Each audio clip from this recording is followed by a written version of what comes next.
Hello, and welcome back to Igniting Imagination. I'm your host, Lisa Greenwood, and joining me is my co host for this season, Shannon Hopkins. Good to be back with you, Shannon. Hi, Lisa. It's great to be here.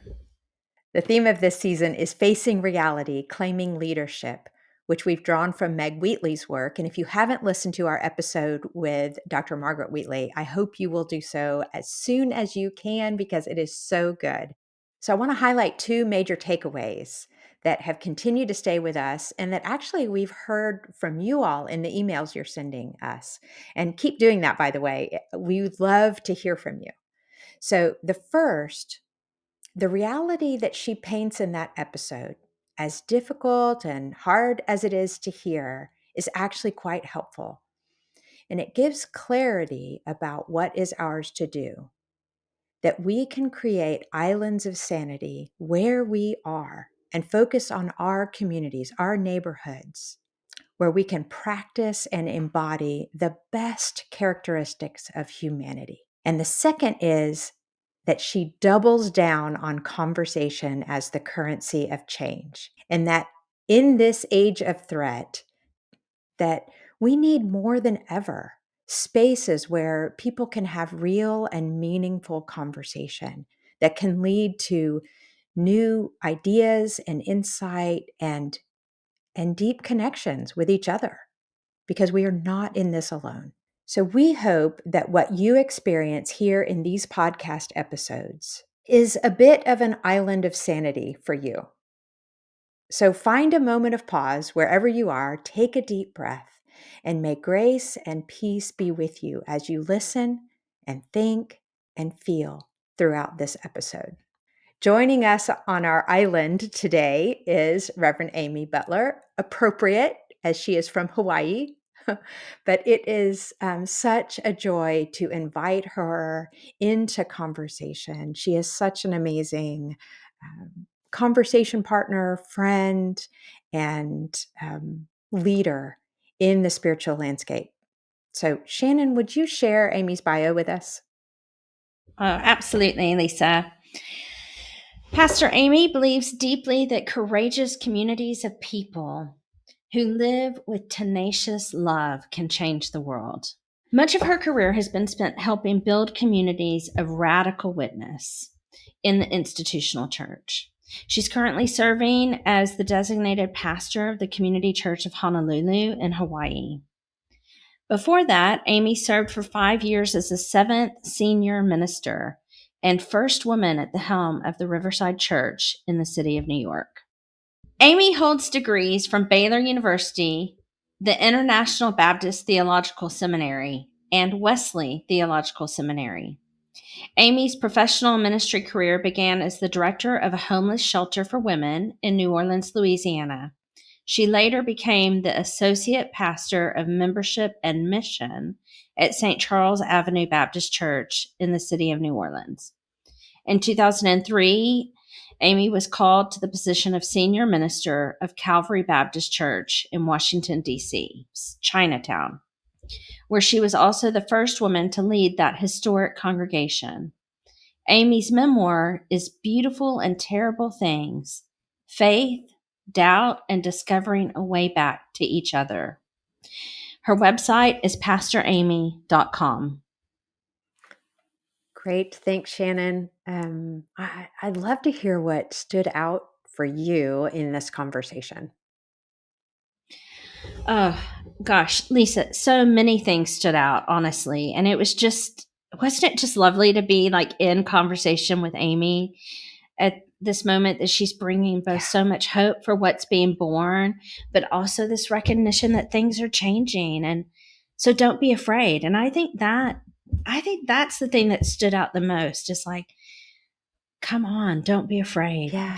This is a moment for courage, but also it doesn't take that much because look at this new thing that's being born. Yeah. Yeah. And she's so clear that um, moving past fear doesn't mean ignoring the realities of what is. It's actually really facing the realities of what is and then not letting fear win. It's so good. Okay, so let's listen to our conversation with Amy Butler. Oh, friends, it's good to be with you. Amazing to see all your faces. Oh, we are thrilled, Amy, to have you with us. So good. So, your remarkable book is out now. Beautiful and Terrible Things: Faith, Doubt, and Discovering a Way Back to Each Other. So, listeners, if you haven't read Amy's book already, treat yourself. We have a link to the book in our show notes and to her website. And I want to jump right in. In the first page, Amy, you quote this, well, it's a beautiful quote from Frederick Buechner. Here is the world. Beautiful and terrible things will happen. Don't be afraid. So, why start there? Why this theme of beautiful and terrible things that ultimately became your book title? Jump in for us. Well, I mean, who doesn't love Frederick Buechner, right? Right, And right. I mean, this book is really my notes on my journey so far, and it's been full of a lot of really terrible things. My friend Russ said, "I'm in chapter 3 and I haven't gotten to any of the beautiful things yet." Oh, So, you know, well, yeah. my experience of being human in the world has been painful and also so beautiful. Mm, And what would have kept me from experiencing the beauty and the potential is the fear, right? It just stops us in our tracks. And yeah, that's been true for me personally, and I think true for the institutions we serve. yeah.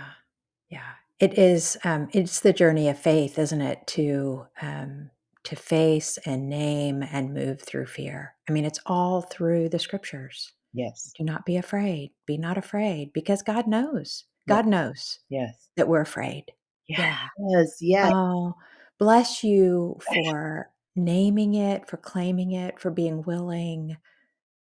Oh, thanks. And I wanted to tell you a little bit about the cover of the book because Oh, please do. And hold it up. Some may be looking at, and I know for our listeners, I hope that you'll look it up, but do tell us. well, I'll just describe it. I mean, this is my first book, so the whole publishing thing has been like a whole mystery to me. And when it came to the time to choose the cover of the book, Random House was like, your target audience is middle-aged women who are vaguely unhappy with their lives.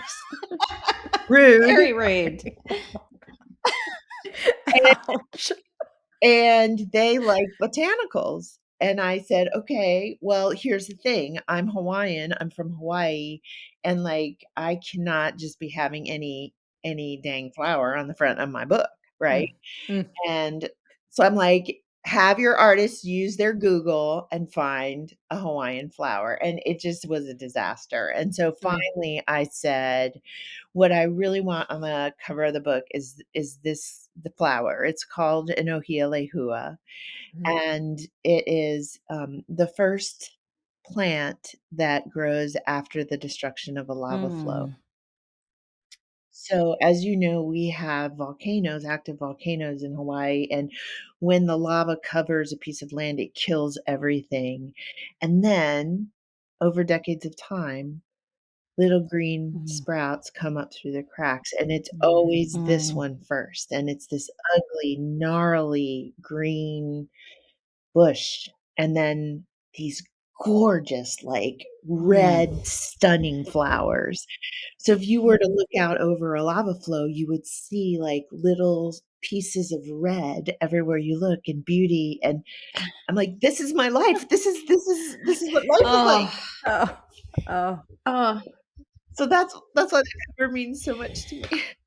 that's so beautiful. And also, I just think, wow, it ties right back to the conversation we had last with Margaret Wheatley, both like the beautiful and terrible things, and don't be afraid. Like in this time when we're living in an age of threat, but always the beauty that comes after destruction. And you're just naming it and visualizing it. And yeah, I love it because it's just, we're just pulling this thread.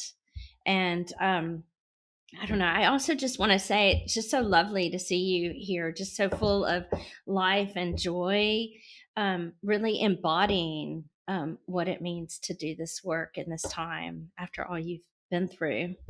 So thank you just for showing up Yeah. today.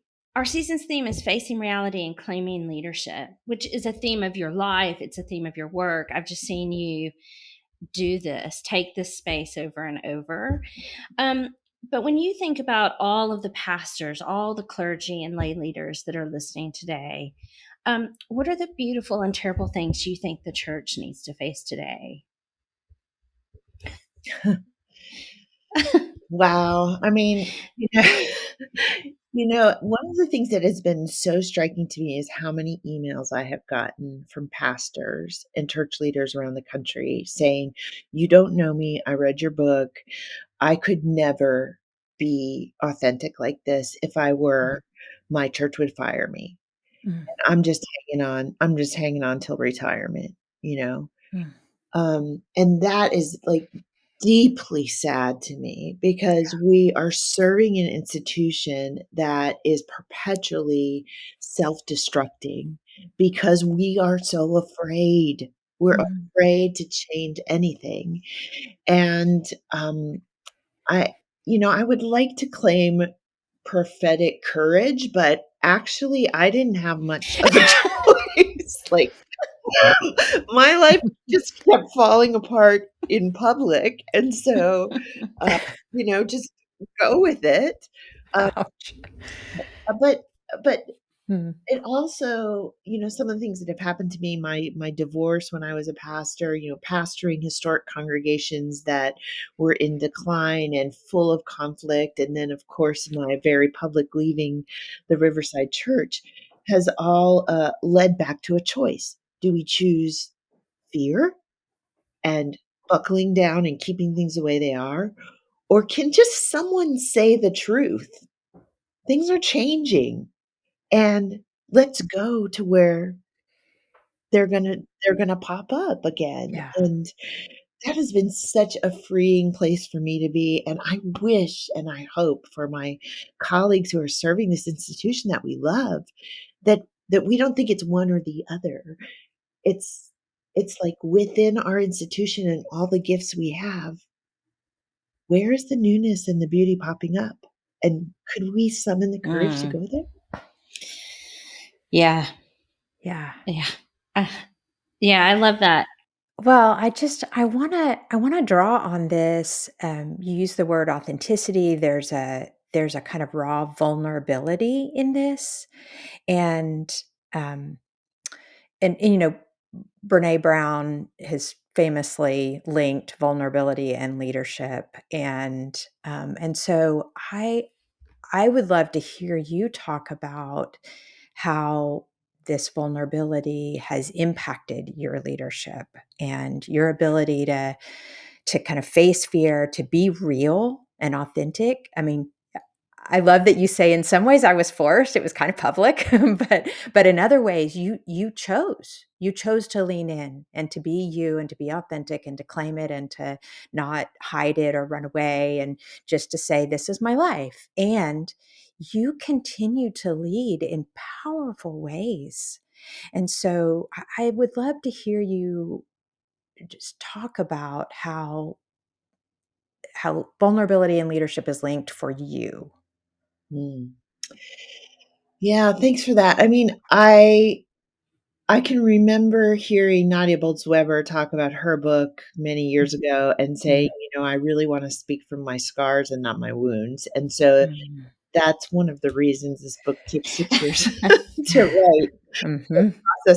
processing all Yeah. of that, and it's also one of the reasons that people who read this book may be disappointed that it's not as much of a tell-all as they Mm.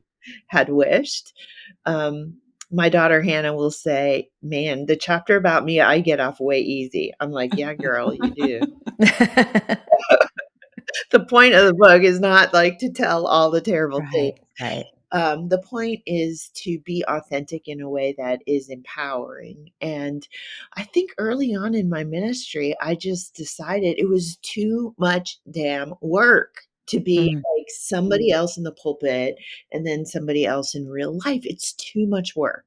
Yeah. And in a way, I think as women who are breaking new ground, we have a gift. Like we can't hide who we are, and Mm. we can't hide the fact that everyone's looking at us and watching what we do. So, I mean, I'm too tired. Mm. I was too tired raising kids and building a family and trying to do all the things. And um, for me, it was mostly like surrender. I'll just be who I am. And a big part of that is me grappling with doubt and faith and the way the institution has simultaneously ripped my faith out from Mm. under me and then like caught Mm. me with an embrace that is so profound. And you'll see that when you read the book, it's like this back and forth conversation. And that really has led me to founding Invested Faith, which was founded in Shannon's living room, by the way. Mm. Uh, and and these are all tied for me together because it's like it begins with us telling the truth about the institution we serve and the institutional expression of the gospel in the world. It's changing. And what if we were to actually authentically be who we're becoming? Yeah. So I want to follow up a little bit. I want to get to investor faith here in a minute, but this wrestling, tugging place you find yourself with the institution, um, and yet you stay with the institution. You're still serving a church. You have not washed your hands of it, and so can you just say a word about why? Like why I mean, I think all of us, who have a sort of holy discontent, deeply love the church and the witness of the church, and even in some respects, the institution of the church that holds the core purposes and values of the church, and then we wrestle, of course, with the organizational structure of the church that um, that can be sometimes counter to the core values and traditions at moments. uh, so all of that to say, um, you you haven't given up. You haven't completely washed your hands. Will you say a word about that? Well, it could be like whatever they say, like the definition of crazy, like doing the same thing with different results. Different results. Um, Yeah. but I was asked an interesting question in one of my book events last week, and that was, you've built this organization, Invested Faith, that relies on the failure of our institutions, Mm, and yet you're pastoring a church. So, like, how do you make sense of this? mm, And I think that is the holy discontent that you are speaking of. mm, Like all of you, I love the church. I love the institution. It is my way to access God. mm. And when we're good, we can be so good. Yes, We can yes. be so good. And um, there are lots of stories in my book about that. And one of them is cha chapter 5, which is the story of my divorce. It's called Suitcases, and the divorce happened as I was leaving on sabbatical, after, like, long controversy in the church. Like, this one family wanted me fired, and, like, they did things like they would come in and they would bring 14 members and sit in the 2nd pew, and, like, I would get up to preach, and they would all stand up and walk out. Like, it Mm, was mm, crazy town. It was like church at the worst. mm. And I was so tired, and so I was going on sabbatical, and the night before, we left to go, my husband told me he wouldn't be there when I got back, and I my life just fell apart, and the irony of that chapter is that it is the institution that gave me back my faith by Mm, saying to me, my deepest fear, "Am I gonna get fired?" By saying to me, "You will not leave us. We will be gospel community for you. We will take care of you and your children. And like some of the things that didn't get in the book just because of space were things like, they made a committee specifically for my children to accompany them when they came Oh, to church so that people wouldn't say stupid things to them, oh, and like over and over and over again, I still get teary, like yeah, people showing up for me, and it's like pulling me back into the institution because when we're good, we can be so good. yeah, Like, what if we could be like that all the time? yeah, Gosh. yeah, Yes. What if we could be like that all the time? And I think that for me, it feels like you holding the two things at once, like pastoring a church and giving birth to invested faith, is like believing that that bit of us loving one another well, showing up for each other well, is like that is the church in whatever form, in the form that we've known and in the form we're going to come to know. And you're just, Yeah, I yeah. would love to know if you all have had this experience too, because, that is the exact reason why I went to Riverside Church in 2014. Did I have no interest in celebrity. I didn't wanna be, like, somebody famous, and in fact, when they called me, everybody's like, "Who?" Like, Mm, you know? The reason I went is because I thought our whole institution is shifting right now, and, like, what if, one of our flagship institutions could do it as a way of leading us? yeah, And Shannon was really involved toward the end of my time there in helping us imagine a new way, and we were so freaking close. We were mm, so close to turning it, um and then, I'm a 3, I'm an Enneagram 3, so public failure is like death to me, and then, like, ouch. I don't Yes. know how much I can say on this, but I've been saying in my book events, like, if you wanna know why I was fired, you have to buy the book, but, it just involved, like, awkward conversations with my parents and, like, a lot of ugly pictures of me on the front page of the New York Post, um but I I that was a sadness for me that, um I remember the first time I stepped back into a church after that. It was several months after I left, and, it was like picking up lead in my feet to just get over, um, the f the edge of the front door, and, I was ready to just throw it all in, throw it just throw the towel in, like, how can we be like this? Yeah, I know that's the experience so many of my colleagues are having, particularly as our institution is in decline, because it's the fear that rises in us and causes us to treat each other like shit. yeah, but it's yeah, also like our own, I mean, it is like losing a job, right? Like, I mean, I think people are afraid what is going to happen. And I want to go back to something you said earlier with it's like, can we summon the courage? Like, can we tell the truth and then summon the courage to go somewhere new?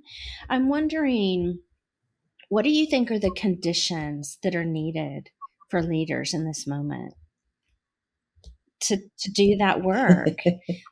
And what can institutions Have you do to support leaders? mm, Yeah, so have you ever watched that documentary 20 Feet from Stardom? It's about, backup singers who sing with some of the biggest, musical acts, and there's a woman on there that sings a song called "Desperation," which I love, and I think should be the theme song of our institution in this moment. Like, desperation is, like, the biggest gift that we could have in this moment because, it'll cause some of us to walk away, and those of us mm, who walk away probably need to not be there anyway. Mm, Then it will cause those of us who stay to do the work that Shannon has been doing for many, many years, to look around and say, "Oh, there's newness over here. Let's go mm, there and see what happens." We got nothing to lose. So, desperation is something that I think we should name and we should celebrate as a possibility. And then, the ability to give ourselves permission to separate the goodness and presence of God from the walls of the institution. mm. And that's where I have found like some of the biggest gifts doing the work of invested faith, because I get to interview all these people who are doing the most amazing work. And I'm like, damn, I should have thought of that, you know?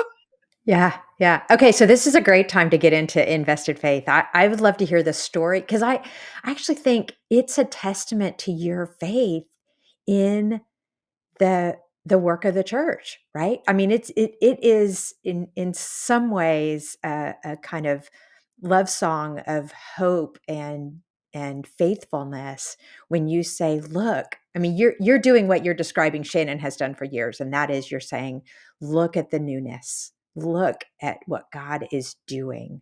Let's pay attention here." But anyway, I want to back up, and will you tell the story of how it came to be? And you said in Shannon's living room, and so origin story of invested faith. Okay, so when I went to Riverside from Calvary, both historic congregations, I was feeling a little bored. It was like 2014, and all the conflict had calmed down, and we had been taken to the cleaners by a developer, and I was watching this happen all over the city, and I was thinking, there's a different way. There's a different way. What is the different way? What is the different way? And then as I told the story before, why I ended up going to Riverside. So after I was fired, I had all this time to sit around and think about what was happening in our ecosystem. And I read an article in The Guardian that described how much in assets religious institutions in the United States hold. And it's more than Microsoft, Apple, and Google combined. So trillions and trillions of dollars. And if you think about it, you'll understand that. Like every women's missionary union and organ maintenance fund and everything, endowment. And these churches are declining and going away, and all of these assets are here. So I always giggle and say, like, with my immense experience in high finance, um, I was actually just laying on the floor in Shannon's house and her, like, repeatedly kicking me, like, "No, this is a good idea. Come on, write it up, write it up." And then also, a very prominent funder in the Baptist world who's a leading, woman philanthropist who was just like, "Write the stupid proposal now." And it Nice. was written at your dining room table, I Shannon, remember. and what it was what I think God is asking of all of us. It's just like a whole bunch of suspicions that, like, something is happening here. Mm, Maybe it's worth following. And so what we do is we receive the assets of churches that are at the end of their institutional life cycles, and we repurpose those assets in small, unrestricted grants to faith rooted social entrepreneurs who are building businesses that are challenging unjust systems. And I'll just say, when I was at Riverside, I had a really hard time building the caliber of team I wanted because a lot of people were leaving seminary and going as far as they could from the institution. right. Yeah. Like, I don't want to go to a 3-point charge in the middle of Kansas. No offense, Kansas, you know, to keep alive institutions that need to move in a different direction. And so what are they doing? They're starting breweries and bakeries and t-shirt companies. And, in Great Britain, they're ahead of us. So I had the great opportunity of seeing that up close when I spent that time with Shannon and thinking, we have to do this. Also because Jesus told us to do it when he told all of the stories about seeds, you know? Yeah. it's not like the seeds belong to you. Like, open your hands and see where they go. So, I Yeah. mean, like, I just get to meet the most wonderful people. I met somebody yesterday who is building a business for women who are recovering from domestic violence, teaching them how to be event coordinators. So, for example, if you're in Philadelphia and you need to hire an event coordinator to manage your wedding, you can hire this company that is training these women to like who thinks of that? Like that's so awesome. And it's like the beautiful things Yes. for the church. So, like, what I mean, I'm gonna shut up in a minute, but, what would happen if instead of fixing the church roof one more time and fighting over how much money we spend, we say, "Oh my gosh, look at what's going on in this coffee shop over here. What if we became part of that?" Mhm. And we just had a legacy board of a church that closed in Virginia give us the rest of their endowment. And so just experiencing institutions leaving legacies like that is Yeah. so exciting because God's not going anywhere. Yeah. What brought them to that decision? How did that happen? Because It that is a story of tremendous faith, really.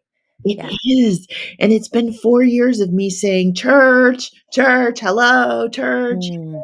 come on over here." And I just want to, as an aside, I have a friend who runs an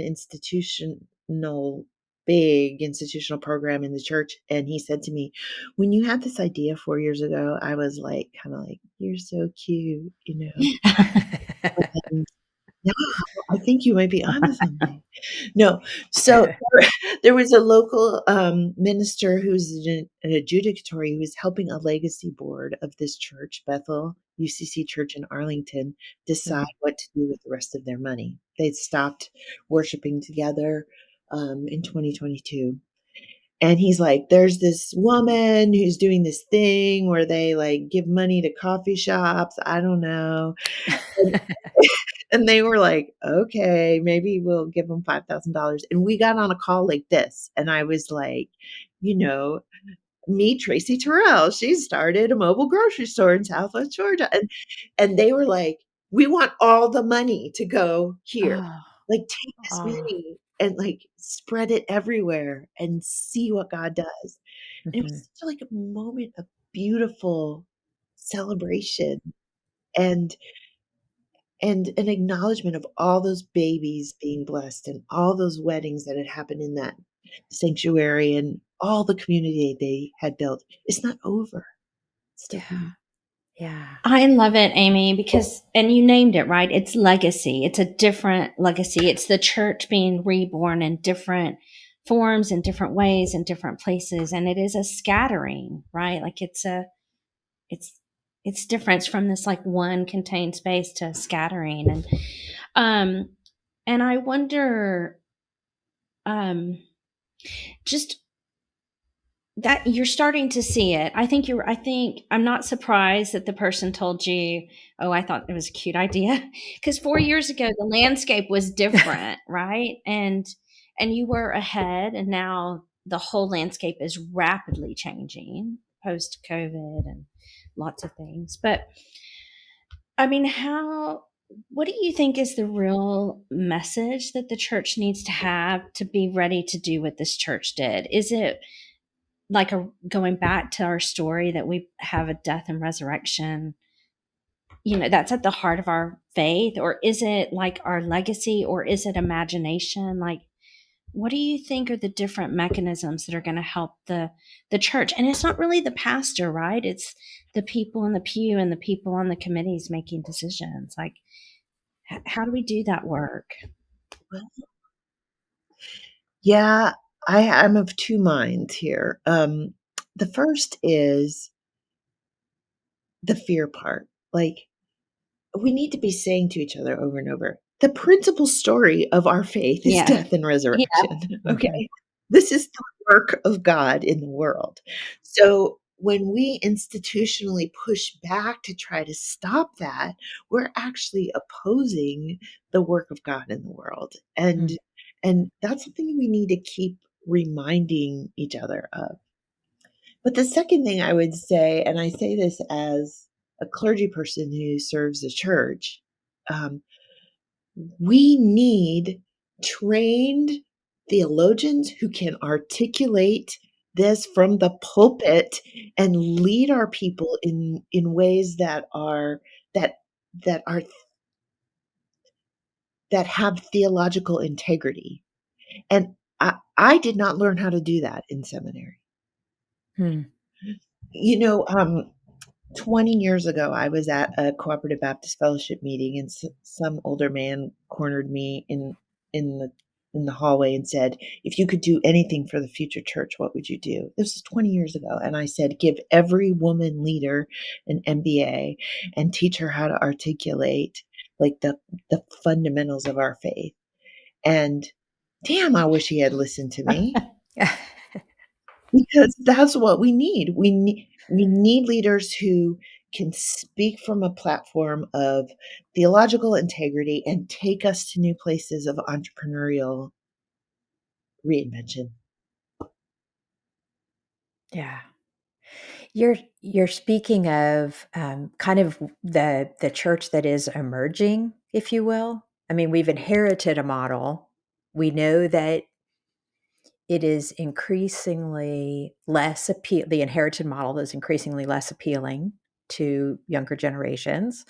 And so there's this emergence of new ways to be the church, even while there are still,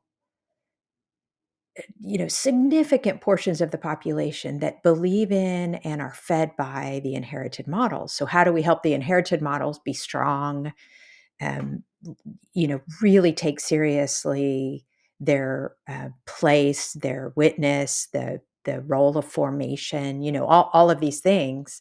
And there's this kind of birthing that's happening. And so I mean, I'm owning my own perspective in this around this mixed ecology. We need the inherited models. We need the new models. This sort of mixed ecology is at work. But I'm curious. I mean, you get to see so much from the institutional perspective, meaning the kind of inherited models, but also what's emerging. And so I'm curious how you would paint the picture of the spiritual landscape of the work of the church and the newness being born. How would you talk about that? So I have to tell you this funny story. My oldest son lives in Hawaii, and so as you know, I'm in Hawaii, and I've just started leading this church last February. And on Easter, he came to church. He's 29, and he's a sommelier. He's a level 3 wine Wow. expert, and he says we do the same work. We create spaces for people to connect with each other. Wow. Okay, yeah, but I It's said part that of it for sure. worship. I said, "What was that like?" And he said, "Mom, it was like coming back to a job I used to have a long time ago. The cubicles are in the same exact place and the people are the same." And I thought, that is the institution we serve. So, for those of us within the stained glass windows, how do we help our institutions become nimble in a Mhm. way that allows us to respond to the work of God's Spirit? So, Nimble. that is good and holy work. And those of us who are leading those institutions have a challenge ahead of us, but it's exciting. It's exciting. Yeah. And then in the area of the newness, let's take away the fear by saying, how many committee meetings did Jesus go to? Mm. You know, I mean, the newness that Jesus was created happened over dinner tables and out in meadows and with the most unlikely people. And so we don't have to be scared because Yeah. Jesus already did it. We're just doing what Jesus did, and it's Mhm. okay.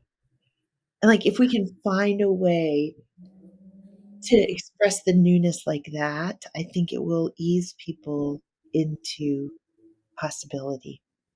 Yeah. Yeah. I think the things that are giving me the most hope and encouragement today are when the newness and the inherited, when those lines are blurred. Once upon a time, like, we would find these cool new things and they were only in the coffee shops. And That's now these the coffee shops are in the lobby of churches or whatever. You know what I mean? I'm just using that as an analogy, but you get the idea, like, that there's newness that's being birthed in the healthiest, most vital of inherited model churches. And that's it.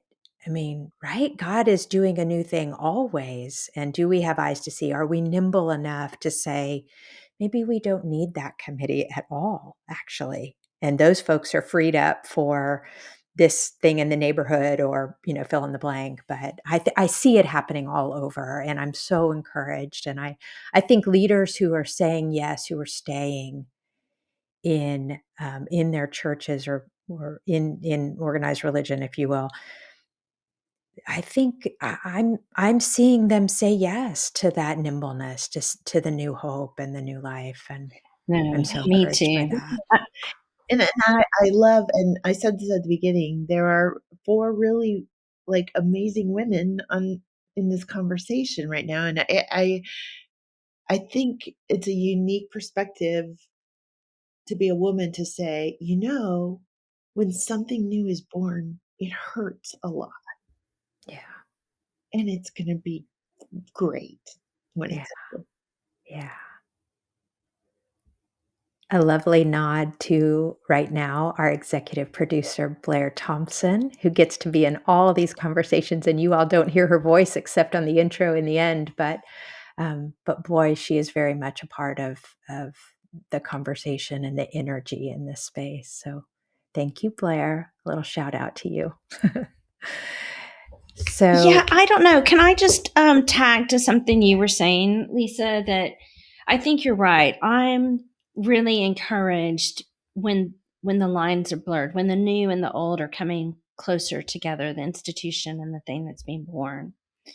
And years ago, a really good friend of mine who works for the Church of England she said her job is to see what God's doing on the very edge, like where all this newness is being born, and see if it can affect mm, the center. And, you know, yeah, honestly, I think that's the work we were trying to do at Riverside, right? When you were at Riverside, it's the work. And it's hard to turn a big ship around. But I think what is happening for churches that aren't ready to close, but they are like, we can't stay where we are. And they're saying, yes, it is to them. yeah. How can this newness, how can we create the conditions for this newness to take root in our space? And I wonder if you're starting to see that, Amy, in the work of Invested Faith, not just the old dying and help seed the other, but how does the new help reinvigorate the institution? And if you're starting to see some new conversations there. Oh my gosh, yes. I mean, among our new fellows, uh, is a woman in Richmond who is making use of church kitchens that sit empty, right?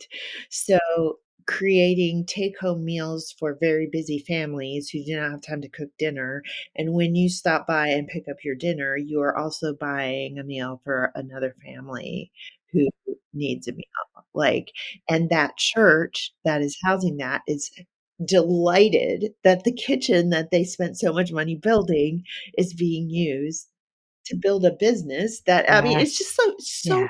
beauty, and yes, the blurring is Yes. the best part, the best part, the best part, yes. So good. So, Amy, the last paragraph of your book feels like a blessing that we all need to hear. I wonder if you might read that for us. Thank you for that invitation. When you go out there into this broken and hurting world, wondering if you even wanna take on the responsibility of trying to heal it, don't be overwhelmed. The hardness of this world can turn our hearts to stone, or it can make our hearts softer. We choose. And we choose by remembering that we have one another. And if we can find a way to love one another in all the complexities that invites, then we don't have to live afraid.